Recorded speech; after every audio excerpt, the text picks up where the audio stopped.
the question isn't what the dollar price of gold is going to be. The question is at what dollar price, where are we going to be when nobody with dollars will be able to buy any gold, because nobody with gold will want any dollars. So what's that dollar number where everybody with gold just says, stop, I'm not taking any dollars, I'm just gonna use this stuff directly, and then gold becomes money again directly. What number is that? I mean, I would guess maybe somewhere around 80,000, 60,000, 80,000. I mean, it depends how much money the Fed prints. If the Fed stops printing, it'll stop at 100% now, which is about 30,000. But I know they're going to print more, so it could stop at 60,000. You know, it doesn't even make a difference. A strange kind of tension is running through the markets right now, the sort that makes everything twitchy even when nothing obvious has happened. That's the backdrop Rafi Farber is talking about. In his view, the dollar is sitting at a fork in the road, and the Fed hasn't committed to either branch. As long as policymakers avoid that choice, the entire system trades like it's over-caffeinated. Gold can jump $100 and cough it back the next day. Miners dive because Nvidia has a bad session. Bitcoin leverage unwinds and drags unrelated sectors with it. Margin connects everything, and debt amplifies every small move. What this really means is that volatility is the default until the Fed decides whether it's going to suppress deflation with liquidity or tolerate higher inflation to keep the gears turning. Farber's take is that the outcome is already locked in. The Fed will print. It always does at the edge of a deflationary cliff. But until the moment they stop hesitating, markets will keep whipping around in tight, manic loops. From there he pushes into a deeper point. The dollar price of gold isn't the key metric. The real issue is when people simply won't accept dollars for their gold anymore. That's the failure mode he's outlining, a currency that loses credibility faster than wages can adjust, where debts stop meaning anything and the system jams. In that environment, dollar-denominated prices don't just rise, they detach from reality. People fall back on whatever actually holds value and can circulate without depending on trust in a central authority. If you found value in this breakdown, please hit the like button, subscribe, and share it with other investors who are paying attention. We're here to keep bringing you sharp analysis and voices that actually understand what's unfolding. Thanks for watching. Well, yeah, the mainstream will follow whatever's hot. If Bitcoin's hot, they'll follow Bitcoin. If gold's hot, they'll follow gold. So there's no chiddush there. There's nothing new there. To me, what's happening now is that gold, it's not that gold is consolidating, it's that the dollar is taking a rest, because now we're at a breaking point where, we're at either a deflationary moment or a further inflationary moment. We have to pick the course. So as long as the Fed hasn't picked yet, because it's barely hanging on with the short-term interest rates, and it's barely hanging on with this, and it's trying to give repos to try to stabilize everything. So as long as we're at the fork and we haven't taken a path, things are going to be volatile up and down. Gold has gone up $100 one day, down $100 the next day. Is it up today or is it down today? I don't even remember. But I think it's steady today, and gold stocks are diving because other stocks are diving, because Nvidia was a buy the rumor, sell the fact thing, and Bitcoin's diving, and that's probably causing margin calls in other places because people take out debt to buy Bitcoin. Who knows how much debt is stacked into Bitcoin? Nobody knows. So I think we're going to continue to be volatile until the Fed picks a direction. And I know which direction they're going to pick. So it's just a question of waiting it out. And as for the dollar price, I'm not even going to say it doesn't even matter. The question isn't what the dollar price of gold is going to be. The question is at what dollar price, where are we going to be when nobody with dollars will will be able to buy any gold, because nobody with gold will want any dollars. So what's that dollar number where everybody with gold just says, stop, I'm not taking any dollars, I'm just gonna use this stuff directly, and then gold becomes money again directly. What number is that? I mean, I would guess maybe somewhere around 80,000, 60,000, 80,000. I mean, it depends how much money the Fed prints. If the Fed stops printing, it'll stop at 100% now, which is about 30,000. But I know they're going to print more, so it could stop at 60,000.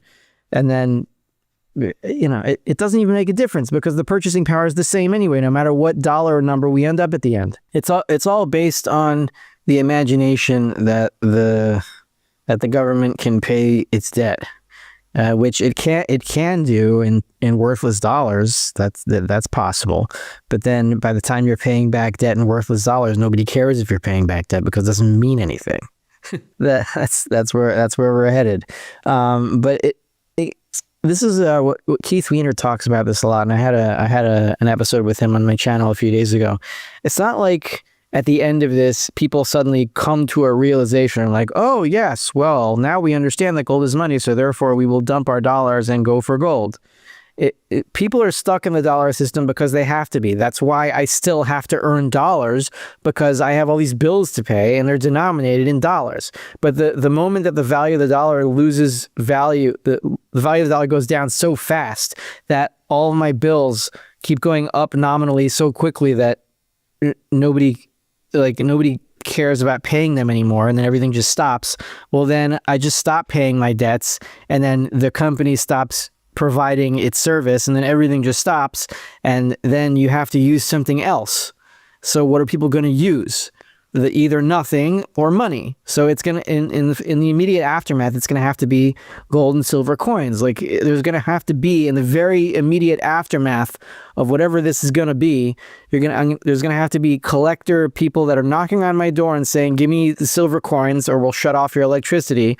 And initially, it's only going to be the people that have silver coins that will even have the ability to have electricity, because no one else will be able to pay anything. So that shouldn't last too long, because it shouldn't take too long for gold and silver to start circulating, right? In order for these coins are like the electrons in the power plant, in the system that's moving negative charges where the electricity is going through the wires. If you have no liquidity moving through the system, everything stops until you find something that's liquid enough to move through the system. Derivatives don't work. So then you use the money itself. And I think that'll be like a few months until we get something going again. And then we can start this whole game over. Buying gold alone doesn't stop a currency from falling. Rafi Farber points to Turkey as a textbook example. The central bank has been one of the world's largest official buyers of gold, yet the lira continues to bleed value. The chart may look tidy for a moment, but the underlying math hasn't changed. The currency's erosion continues despite the accumulation of metal. Farber explains why. When a currency slides toward hyperinflation, governments fight two battles at once. One foot is on the accelerator: money creation, political spending, deficits, all the forces driving debasement. The other foot is on the brake, artificially pegging the currency, restricting exchange rates, rationing what people can buy. The result is a diagonal decline stretched over years.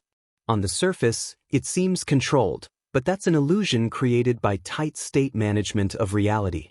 Turkey isn't unique. Argentina has followed the same glide path. The lesson is clear: central banks stacking gold won't save a currency unless the system allows citizens to redeem the currency for metal freely. Without that functional link, reserves are largely symbolic. Gold accumulation may provide a paper buffer or a temporary perception of strength, but it doesn't stop the underlying collapse of purchasing power when the monetary structure itself is failing. Let's get back to the interview. Yeah, I don't think that central bank accumulation of gold is relevant. I'm not saying it has no effect. It affects the gold price because it's another buyer, but I don't think that central banks will be able to save any of their currencies by accumulating gold. And the example I just keep going back to is Turkey. Turkey has been the biggest buyer of gold. So the Turkish central bank they're up and down, but like lately, I think over the past 2 quarters, they've accumulated a lot of gold. If you look at their gold reserves, but their currency is still on a hyperinflationary path. The value of it keeps going down and down and down. At a certain point, where you see this in countries that have already reached hyperinflation. I think we talked about this before. That why does hyperinflation take so long? It's because, like, imagine you're in a car and you have the gas floored and the brake floored at the same time. Right? So if we're in a dollar system, then the dollar, it's the fact that you can still use dollars and the central bank can peg at an artificial price to the dollar and cause shortages in its country by doing that. So people will end up in bread lines. So you can put a brake on your currency by using dollars instead.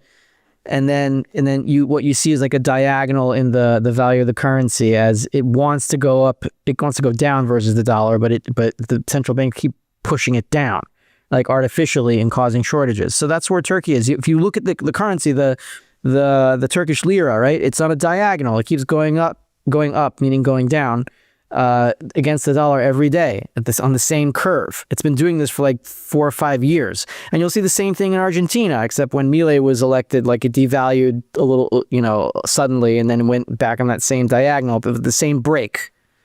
So what my point is, at the end of all this, is that central banks can accumulate as much gold as they want. Nobody trusts them anymore.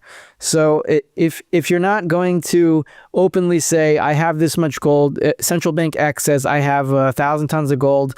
Now everyone with my liability units can get this much gold. If they want, here's the window, come at 5 o'clock and we'll give you gold for whatever currency units you have. No central bank is going to do that. The only reason they buy gold is to sell it to save their currencies, and so it won't save any of their currencies. So whatever they're doing with gold doesn't matter. It's not going to save anything. There's not going to be a currency system. Currency is a derivative. There will be a currency system again, right? I don't know exactly how it's going to form, but in the immediate aftermath, you're not going to have currency. You're going to have money.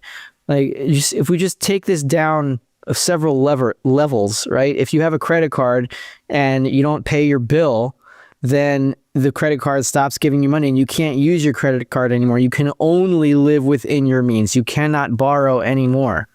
It will not let you. Your credit card will not work. Even if it has a whole bunch of dollars on it, if the dollars, which are credit, are worthless, then it doesn't matter. So initially there won't be currency and it won't be barter. I mean, there's no qualitative difference between barter and money. The only difference is that money is a more liquid commodity.